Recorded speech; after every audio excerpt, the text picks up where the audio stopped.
So we have created this physical model, but this is just a model. It's not a database. In this lecture, I'm going to show you how to convert this model to a real physical database. So with the physical model open, on the top, let's go to the database menu and select Forward Engineer. In this dialog box, we have to select our connection. By default, you should have the connection that you have on MySQL Workbench homepage. If not, you can select it from here.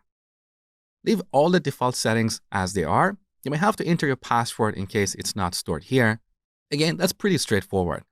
Now let's continue to the next step. On this page, we can set the options for the script that this wizard is going to generate. Most of the time, you want to leave these settings as they are, unless you know what you're doing. So let's go to the next step. Now here we can select the kind of objects that we want to be scripted. So far, we have only created tables in our physical model, but we can also create views, stored routines like stored procedures and functions, as well as triggers and user objects. For now, we don't have to worry about these other objects. Also, here we can select Show Filter to exclude one or more tables from being scripted. By default, all tables are selected, but we can exclude one or more of these tables by selecting them here and moving them to the list of excluded objects. I'm going to take this back to the list of objects to process. Let's continue to the next step.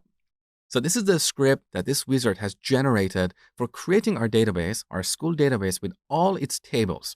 For example, on line 14, we have this create schema statement for creating a database called school. Below that, we have a create table statement for creating the students table. And here are all the columns in this table. For now, don't worry about the details of these statements. You're going to learn about them later in this section. Now here we also have two buttons below this script. One is Save to File. So you can save this as a script file and check it into your source control repository. You can also copy it to clipboard and then go back to MySQL Workbench and paste it into a query window. In this demo, I'm going to click on the Continue button. So this wizard will generate this database for us. Continue. All right, now it's ready. So back to our local instance. Here, I'm going to refresh the Navigator panel. There you go. We have the school database, and here are all the tables that we designed earlier in this section.